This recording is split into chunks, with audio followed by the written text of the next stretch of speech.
माझी जी सून मला हवी ती माझ्या डोक्यात आहे. माझ्या मुलीने त्या घरात लग्न केलेलं आहे म्हणून आम्ही त्यातल्या त्यात त्यांच्याशी बरं वागतोय, अदरवाईज आम्ही वाट लावून टाकली असती त्यांची. तर मी असं म्हणेन की जर तुम्हाला खरंच माझा राग आला तर मी जिंकले. बाहेर पडते तेव्हा मला बरेच जण म्हणतात की प्लीज सिद्धूचं लग्न भावनाशी लावून द्या. आता ती घरात आल्यानंतर काय ड्रामा होणार आहे तो बघायचा आहे, त्याच्यामुळे प्रेक्षकांना तर माहिती ती येणार आहे. हॅलो नमस्कार फ्रेंड्स, मी मज्जाची नीलम. लक्ष्मी निवास या मालिकेत आता खूप छान छान ट्विस्ट येत आहेत आणि ते तुम्हाला सगळ्यांना आवडतात.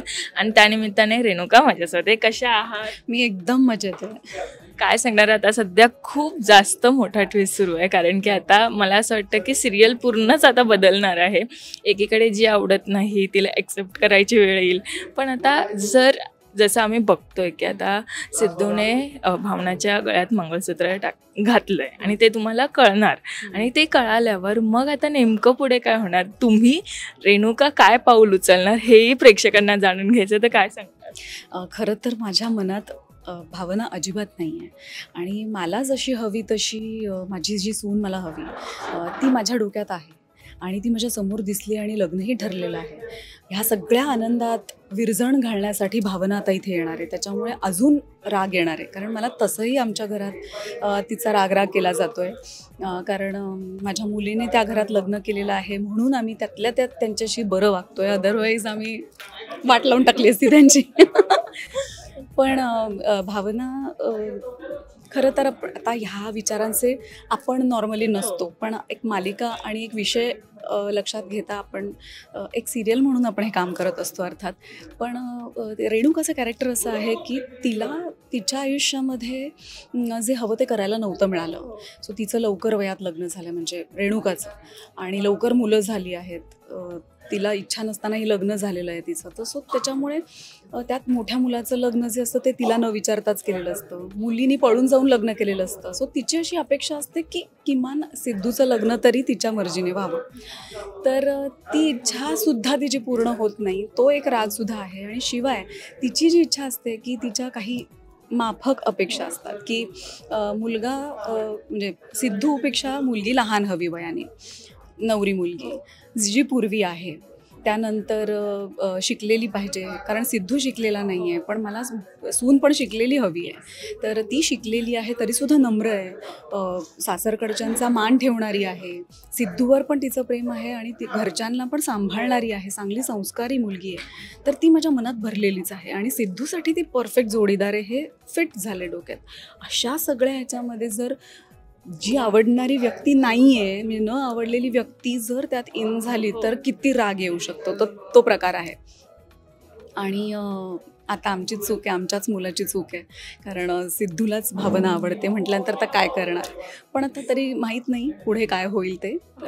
पण तरी आत्तापर्यंत तरी असं झालेलं आहे की मला प्रचंड राग आलेला आहे.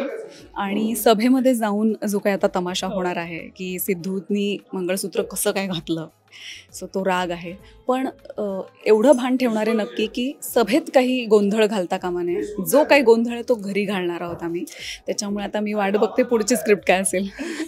हो, पण आता मला एवढं समजलं की आता मुलावर तर रेणुकाचं खूप प्रेम आहे, पण मुलाच्या प्रेमापोटी भावनाला जर ॲक्सेप्ट करायचं असेल तर रेणुका ॲक्सेप्ट करणार आहेत का?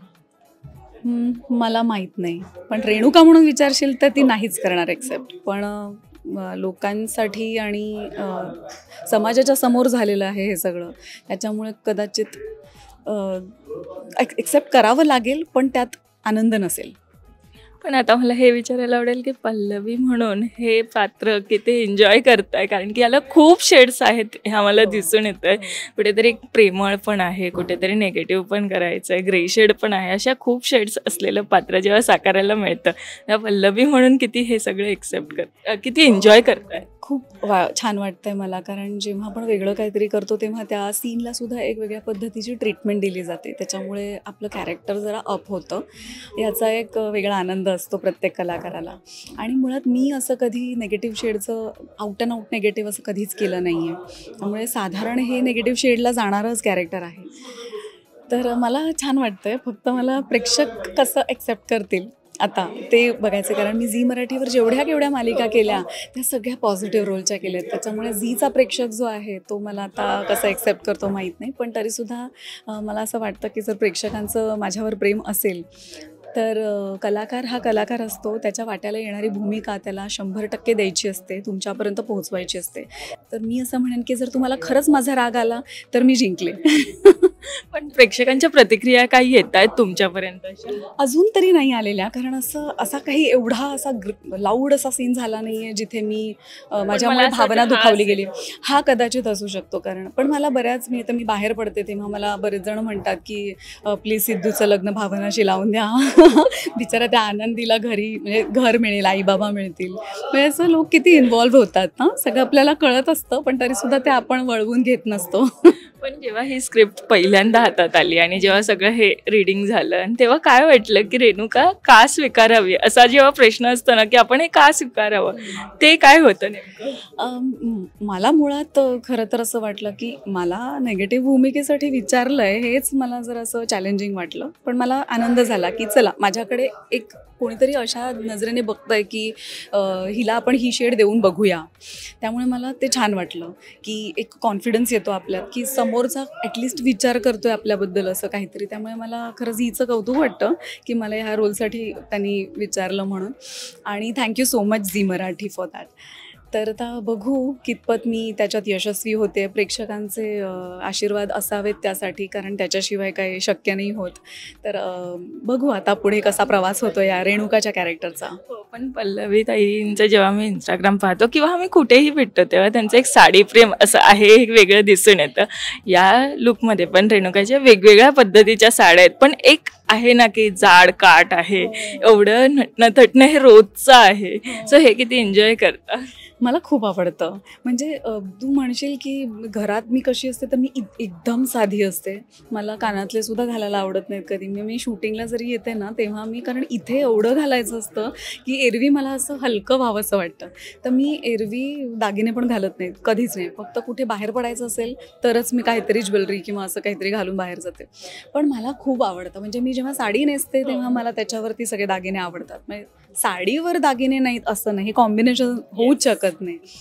त्याच्यामुळे मला आवडतं. मला साड्याच मुळात खूप आवडतात आणि त्याची जी ग्रेस असते ना ती वेगळीच असते. साडीशिवाय दुसऱ्या कुठल्याच कॉस्ट्यूममध्ये मी म्हणेन की स्त्री सुंदर दिसू शकत नाही. पण आत्तापर्यंत वेगवेगळे रोल्स करताना कोणता चॅलेंजिंग, आत्ता जो सिक्वेन्स सगळा सुरू आहे किंवा आता जे मालिकेत एक ट्विस्ट सुरू आहे त्यात कोणता चॅलेंजिंग सीन वाटतं असं? चॅलेंजिंग सीन अजूनपर्यंत मला असं वाटतं की यायचं आहे आणि पुढे येईल तो. अजून बरंच आहे स्क्रीन प्लेमध्ये. पुढे जाऊन तर सिद्धूवर चिडणं आहे, भावनाशी जुळवून घेणं. म्हणजे कधी कधी असं वाटतं की इच्छा नसताना राग पण आहे, तो दाखवायचाही नाही आहे किंवा एकाला दाखवायचा आहे बाकीच्यांना दाखवायचा नाही आहे. असे बरेच त्याच्यामध्ये बारीक बारीक असतात, पैलू असतात.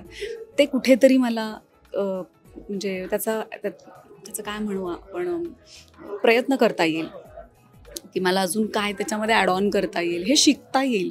आपण जेव्हा कॅरेक्टर मिळतं तेव्हा आपण त्याच्यातनं शिकत असतो. तर मला असं वाटतं की हा माझ्यासाठी एक एक्सरसाइज असेल की मी रोज काहीतरी नवीन नवीन शिकेन ह्या कॅरेक्टरमधनं. त्यामुळे मला खरंच छान वाटतं, काहीतरी वेगळं केल्याचा आनंद मिळतो आहे. पण आता जसं शेवटी आपण म्हणालोच आहे की भावनाला ते ॲक्सेप्ट करणं भागही एक होऊ शकतो की आता ते करावंच लागेल. पण आनंदीही घरी येणार आहे. सो काय विचार केला आहे की आता त्या दोघींना घरात राहू द्यायचं की या तिघांनाच घराच्या बाहेर काढून टाकायचं, असं रेणुका काय करेल? की आत्ता मी विचारते की भलेही स्क्रिप्ट पुढची आली नसेल पण रेणुकाला काय वाटतं की हे करावं मी असं? कदाचित असं वाटू शकतं की मी कदाचित असंही वाटू शकतं की त्या आनंदीवर तर राग नसेल, राग फक्त भावनावर आहे. पण आता आनंदी आणि भावना एकमेकींशिवाय राहू शकत नाही. त्यामुळे मग भावना नको आहे तर मग तिच्यावर आनंदीही नको आहे. कदाचित असा विचार रेणुकाचा असू शकतो. पण आता बघूया पुढे काय लिहून येत आहे. पण आता आम्ही ऑफस्क्रीन बॉन्ड तुमच्या सगळ्यांचा रील्समधनं बघत असतो. एक ट्रेंडिंग रील तुमच्या येतच असतात आमच्या भेटीला. काय सांगणार ऑफस्क्रीन बॉन्ड आता सगळ्यांसोबत किती छान आहे? कारण की या सेटवर सेटवर सगळे एकमेकांना जुळवून घेतात हे आम्हाला दिसतं आणि इथे आलं की नेहमी हसतं खेळतं वातावरण असतं. हो. नाही ॲक्च्युली सुरुवातीला ना गाडे पाटील फॅमिली आणि लक्ष्मी निवास फॅमिली ही म्हणजे त्यांचं शूटिंग आधी सुरू झालं, त्याच्यामुळे त्यांचा ऑलरेडी ग्रुप बनला होता आणि आम्ही ह्या सिरियलमध्ये 1 महिना नंतर इन झालो, त्याच्यामुळे थोडंसं बॉन्डिंग जुळवून घ्यायला थोडा वेळ लागला. पण काही कलाकारांबरोबर कसं आपण आधीपासून काम केलेलं असतं, त्याच्यामुळे ते बॉन्डिंग पहिल्यापासूनच असतं. सो ती काही आता तो वेळ नाही लागला मला. त्याच्यामुळे सगळ्यांबरोबर हर्षदा ताईला पण आधी ते ताईबरोबर पण काम केलं होतं, तुषार दादाबरोबर काम केलं होतं. त्यानंतर अक्षयाला ओळखत होते पहिल्यापासून, हार्दिक बरोबर काम केल्यामुळे अक्षयाची ओळख होती. त्याच्यामुळे असं ह्याच्यावर निखिल राजशिर्केबरोबर काम केलं होतं. बाकीचे सगळे कसे ॲक्टर्स आपण जरी पर्सनली एकमेकांना ओळखत नसलो तरी स्क्रीनवर बघून हाय हॅलो अशी ओळख तरी आपली असते. म्हणजे त्याच्यामुळे मला हे फील्ड त्याच्यासाठी आवडतं, कारण आपण ना वेगवेगळ्या माणसांच्या संपर्कात येतो आणि आपल्याला माणसांचे स्वभाव कळतात वेगवेगळ्या, म्हणून मला हे फील्ड खूप आवडतं. तर त्याच्यामुळे ती एक मजा असते ना एकमेकांबरोबर गप्पा मारण्याची, तर ती आत्ता खूप छान बॉन्ड झालेला आहे तू म्हणतेस तसं, आणि तो दिसतोच ना रील्समधनं. म्हणजे कोण ठरवतं ताई की रील्स करूयात आता आपण? सिंजू म्हणजे माझी जी मुलगी झाली आहे त्याच्यामध्ये ती जाम रील वेडी आहे आणि आम्हालाही आवडतं, पण असं ती उठवते सगळ्यांना की चला चला चला आपण हे करूया आणि ती आम्ही सगळे एकमेकांना हेल्प करतो रील्स बनवण्यासाठी. कधी आता मला वाटतं 15-20 दिवसात कोणीच काही रील टाकलेलं नाही आहे, कारण सगळेजणांना शूट करून दमलेत, कोणामध्ये ताकदच नाही आहे आता रील करण्याची, त्याच्यामुळे नाही झालं आहे, पण आता होईल लवकरच. हां, आता शेवटी तेच विचारेल, गाडे पाटलांची सून नेमकी रेणुकाताई म्हणून कोण घरी आणणार आहे रेणुकाताई आता? आता प्रेक्षकांनाही माहिती असतं की हिरोईन कोण आहे, भावना.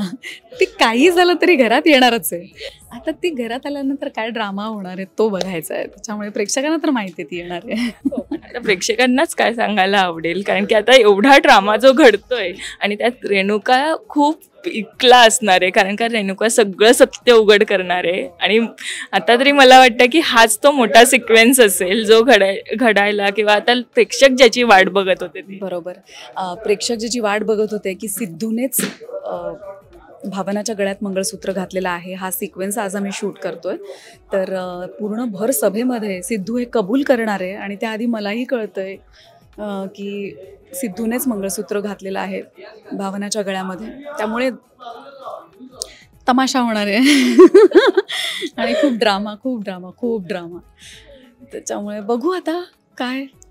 नक्कीच आम्ही सगळे बघू आणि आम्हाला हा सिक्वेन्स कसा वाटेल हे नक्कीच तुम्हाला कळवू आणि मीच काय तर प्रेक्षकही कळवतील. So thank you so much. Thank you. आणि नक्की लक्ष्मी निवास ही मालिका बघा आणि तुमच्या प्रतिक्रिया आमच्यापर्यंत पोहोचवा. तुम्हाला काय आवडतं काय नाही आवडत ते सुद्धा आम्हाला सांगा, म्हणजे आम्ही त्यात काही बदल करता येत असेल तर तो नक्की करू.